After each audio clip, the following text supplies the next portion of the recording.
বর্তমান পৃথিবী এক অত্যন্ত জটিল এবং অস্থির সময় পার করছে, যেখানে একদিকে প্রযুক্তির চরম উৎকর্ষ পরিলক্ষিত হচ্ছে, অন্যদিকে মানুষের মনের অশান্তি এবং বৈশ্বিক বিশৃঙ্খলা চরমে পৌঁছেছে। মহাকাশ বিজ্ঞানের অগ্রযাত্রায় আমরা যখন মঙ্গল গ্রহে মহাকাশযান পাঠানোর পরিকল্পনা করছি, ঠিক সেই মুহূর্তে পৃথিবীর অন্য প্রান্তে হাজার হাজার শিশু খাদ্যের অভাবে ধুকে ধুকে মৃত্যুবরণ করছে।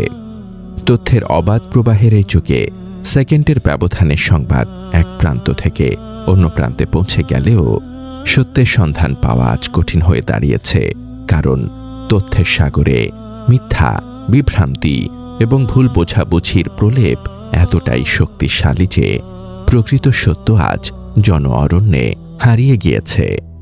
আমাদের এই উম্মাকণ্ঠের বিস্তারিত গবেষণামূলক আলোচনা ও সত্যের সন্ধানে নিয়মিত আপডেট পেতে ভিজিট করুন আমাদের ওয়েবসাইট www.umakantha.com এবং আমাদের ফেসবুক পেজ ও ইউটিউব চ্যানেলের সাথেই থাকুন। ইতিহাসের পাতায় তাকালে দেখা যায়, মানবজাতির প্রতিটি ঘোরতর সংকটের সময়ে একজন ত্রাণকর্তার আগমনের ধারণা বা বিশ্বাস সবসময় বিদ্যমান ছিল। ইসলাম ধর্মের শুরু থেকেই ইমাম মাহাদির আগমনের বিষয়টি মুসলমানদের হৃদয়ে এক বিশেষ আশার সঞ্চার করেছে। যদিও পবিত্র কোরআনে ইমাম মাহাদির নাম সরাসরি উল্লেখ নেই, তবে অসংখ্য সহিহ হাদিসে শেষ জামানায় তার আগমনের ব্যাপারে সুস্পষ্ট ভবিষ্যৎবাণী করা হয়েছে। সুনানে আবু দাউদ 4285। রাসূলুল্লাহ সাল্লাল্লাহু আলাইহি ওয়াসাল্লামের ভবিষ্যৎবাণী অনুযায়ী শেষ যুগে যখন পৃথিবী জুলুম, অন্যায় এবং অবিচারে ভরে যাবে, ঠিক তখনই আল্লাহ তাআলা একজন ন্যায়পরায়ণ নেতা পাঠাবেন, যার নাম হবে ইমাম মাহাদি। তিনি হবেন হযরত ফাতিমা রাদিয়াল্লাহু আনহার বংশধর এবং রাসূলুল্লাহ সাল্লাল্লাহু আলাইহি ওয়াসাল্লামের পবিত্র রক্তধারার উত্তরাধিকারী। সুনান ইবনে মাজাহ 4085। হাদিসের বর্ণনা অনুযায়ী তার নাম হবে মুহাম্মদ এবং তার পিতার নাম হবে আব্দুল্লাহ।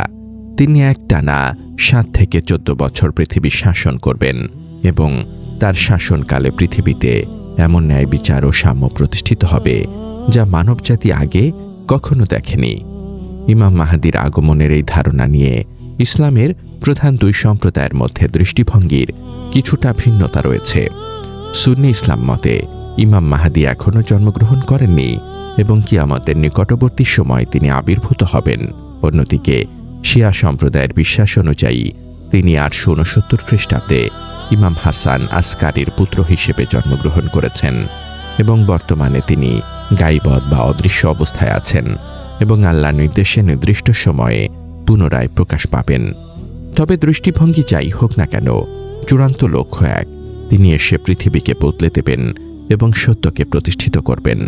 মজার ব্যাপার হলো, শুধুমাত্র ইসলাম ধর্মই নয়, পৃথিবীর প্রায় প্রতিটি প্রধান ধর্মেই এমন একজন ত্রাণকর্তার আগমনের কথা বলা হয়েছে।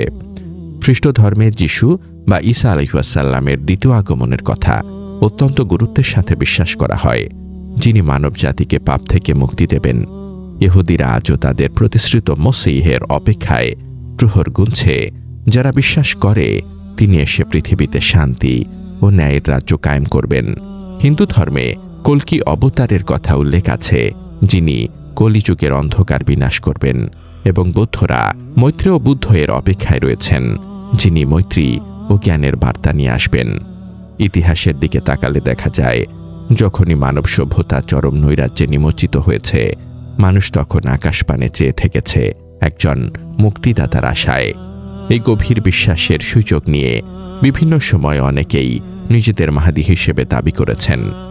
744 খ্রিস্টাব্দে উত্তর আফ্রিকায় আব্বাসীয় বিপ্লবের সময় এক নেতা মাহাদি নাম ধারণ করে ক্ষমতায় আসেন। 1981 সালে সুদানে মোহাম্মদ আহমদ নিজেকে প্রতিশ্রুত মাহাদি হিসেবে ঘোষণা করেন এবং ব্রিটিশ ঔপনিবেশিক শক্তির বিরুদ্ধে জিহাদের ডাক দেন। তিনি আল দাওলা আল মাহদিয়া নামে একটি স্বাধীন রাষ্ট্র প্রতিষ্ঠা করেছিলেন, যা ইতিহাসে সুদানীয় মাহাদি আন্দোলন নামে পরিচিত। তবে সবচেয়ে আলোচিত ও বিতর্কিত ঘটনাটি ঘটে 1979 সালে মক্কার পবিত্র গ্র্যান্ড মসজিদে। জুহাইমান আল উতাইবি নামক এক ব্যক্তি তার ভগ্নিপতিকে মাহাদি হিসেবে দাবি করে কাবার দখল নেয় এবং দীর্ঘ কয়েকদিন রক্তক্ষয়ী যুদ্ধ চলে, যার ফলে বহু নিরপরাধ মানুষ প্রাণ হারায়। মানুষ কেন বারবার এমন দাবির পেছনে ছুটে যায় তার মূল কারণ হল যখন অন্যায় সর্বব্যাপী হয়ে ওঠে তখন মানুষ ক্লান্ত হয়ে একজন অলৌকিক উদ্ধারকর্তার খোঁজ করে। তবে ইমাম মাহদীর প্রকৃত আগমন হবে অন্যায়ের চূড়ান্ত সীমায় এবং সৃষ্টিকর্তা তাকে বিশেষভাবে মনোনীত করবেন। কাবার কাছে তাকে অনিচ্ছা সত্ত্বেও বায়াত বা অঙ্গীকার করানো হবে, যা হবে সত্যের এক নতুন বিজয়।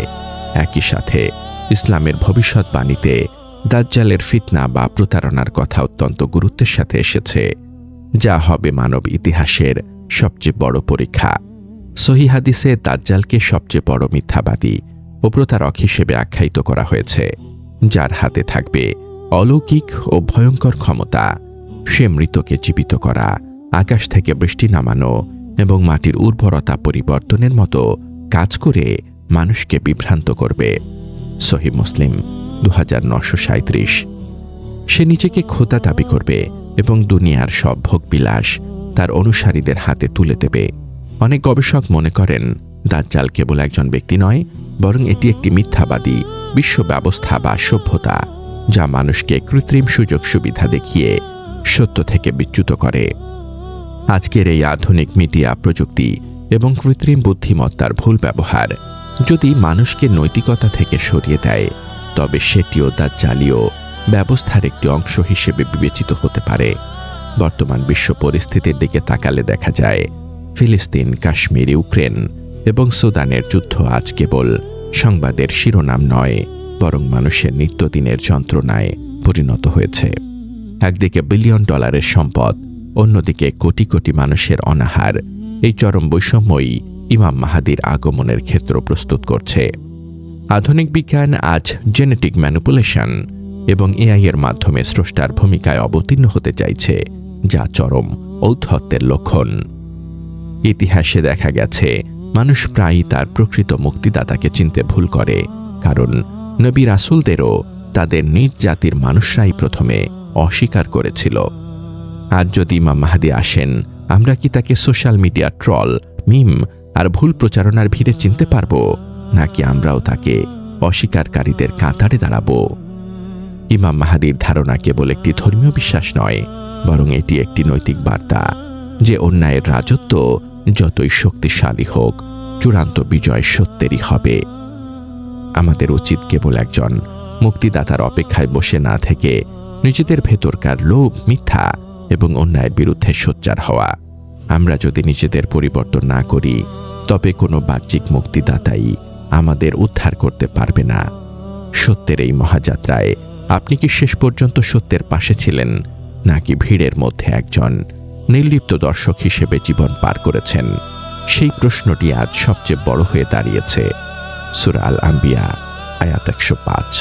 আল্লাহ আমাদের সত্য চেনার এবং সেই অনুযায়ী জীবন গড়ার তৌফিক দান করুন। আল্লাহ তাআলা আমাদের শেষ জামানার সমস্ত ফিতনা থেকে রক্ষা করুন এবং ঈমানের ওপর অটল রাখুন। আমিন ইয়া রাব্বুল আলামিন। ইসলামিক ইতিহাসের এমন নির্ভরযোগ্য তথ্যের জন্য আমাদের চ্যানেলটি সাবস্ক্রাইব করে সাথেই থাকুন।